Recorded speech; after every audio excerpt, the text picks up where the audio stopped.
welcome back to my channel. Today I'm going to be doing my non-spoiler review for Morbius. So this is Sony's latest movie in their Spider-Man universe. So the other two are Venom and Venom Let It Be Carnage.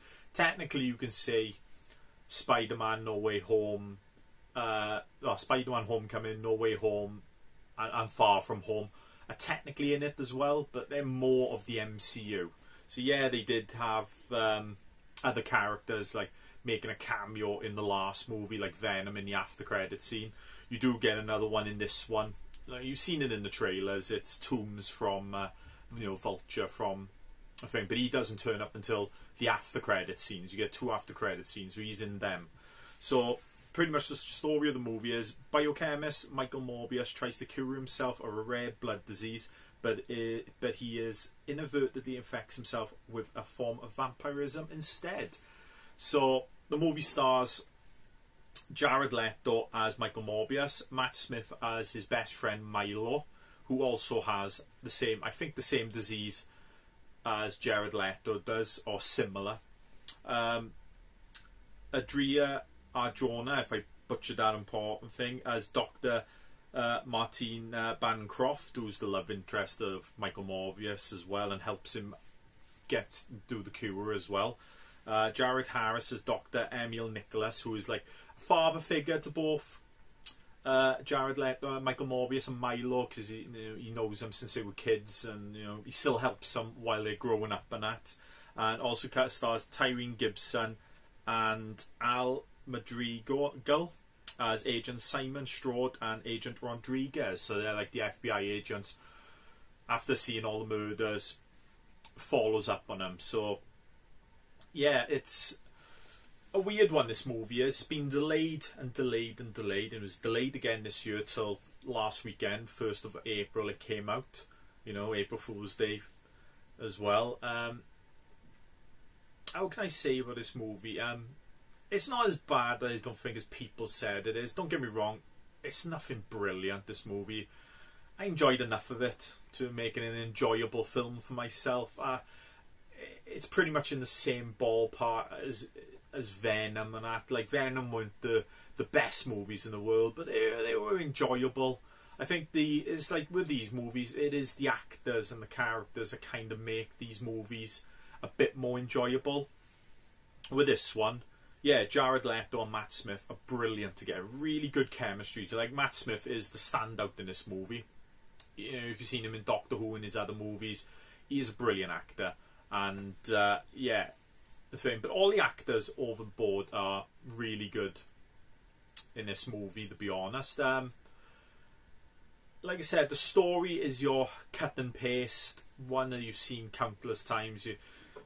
It's beat for beat, a little quick origin story, and then it goes into his best mate turns into a vampire similar to him, and then them two have a fight, blah blah blah. You've seen it in loads of films, so it's nothing really to write home about for the story. It's just carbon copy cookie cutter thing for a comic book movie, to be honest. You've seen it over the years.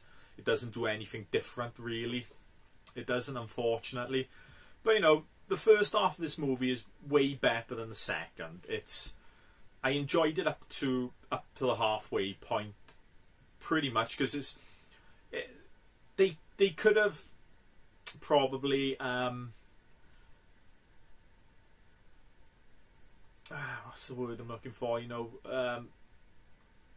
I've lost it now, but it'll come back to me. But yeah, the first movie is like beat for beat.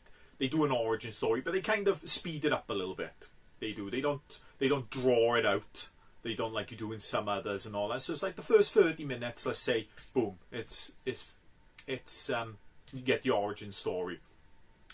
But fleshed out is the thing I was saying. I think this movie could have benefited being another 15 minutes long, like a 2-hour running time. It's around an hour and 50 minutes right now, but that's with credits, so take 10 minutes off that. It's about an hour and 40. I think it would have benefited giving it another 10-15 minutes in the movie, just to flesh it out a little bit. Like, flesh out Jared Leto's Michael Morbius, learning his powers a little bit more and that, because they kind of just brush through that really quickly and all that. And yeah, and the Matt Smith, even though they have great chemistry and the thing, I would have liked it to have been a bit more of a fleshed out thing of Matt Smith's character going a bit more evil.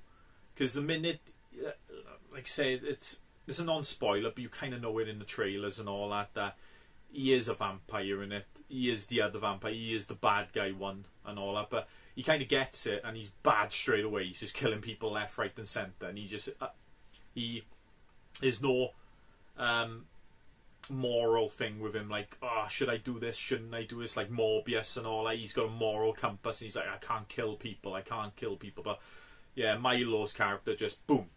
He just does it straight off and all that and his thing. So I wish they fleshed it out a bit.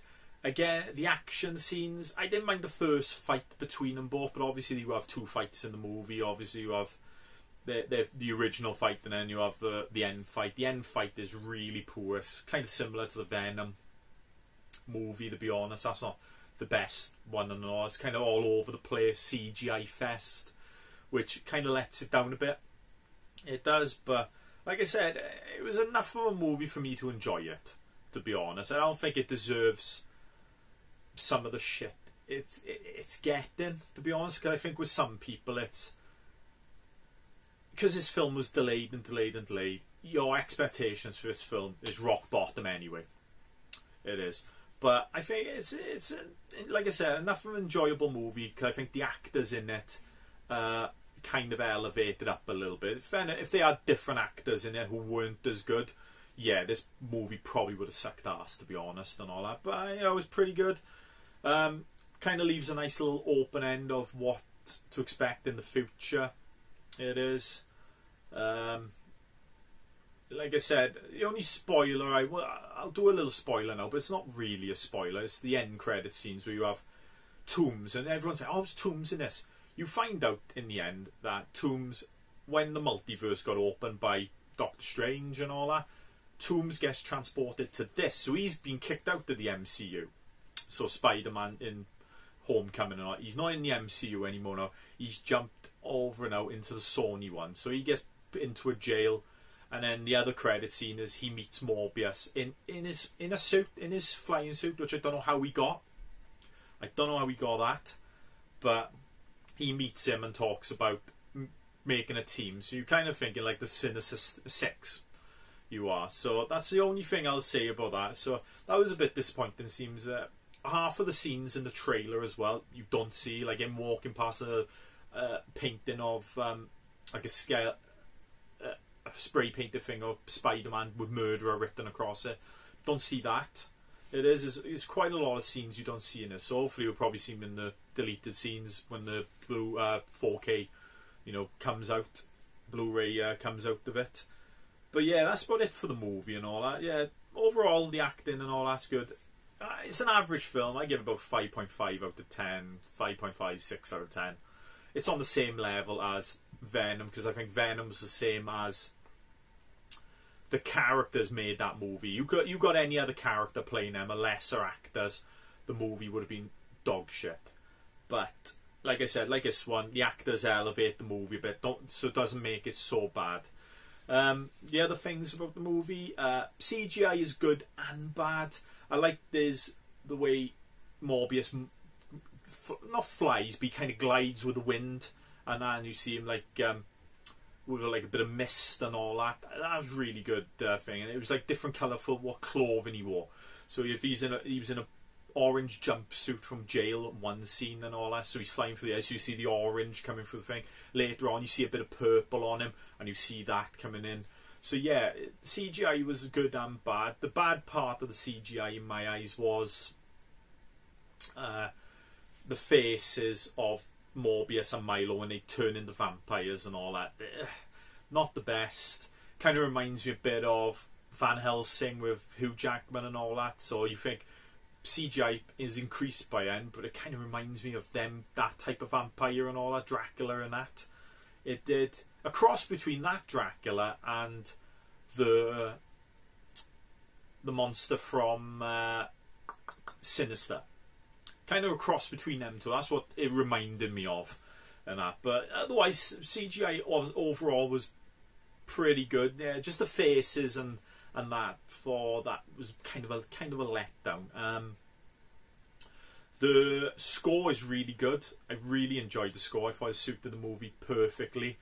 Bit weird because it sounds a lot like the Dark Knight soundtrack, Christopher Nolan's movies.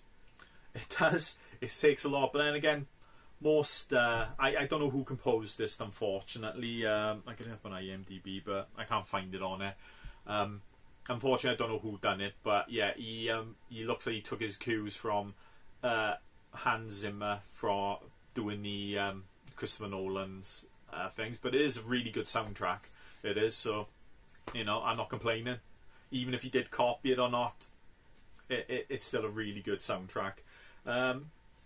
Direction's nothing to write home about. Like I said, it's from the director Daniel Espinosa, who did Life and Safe House. There's two main movies. I did like Life. I thought that was a really good movie, actually, and all that. But yeah, nothing to write home about for the direction and the cinematography in this movie. Just your basic cookie cutter movie, really, when it comes to direction and that. It is, but it looks like they are building for more of a combining all the things. I know they're doing a Craven movie as well, so yeah, it wouldn't surprise me if they do a Miles Morales one. This one, Sony will as well, hopefully. But we will see about that. Not really much else to say about the movie. That's about it, to be honest. Like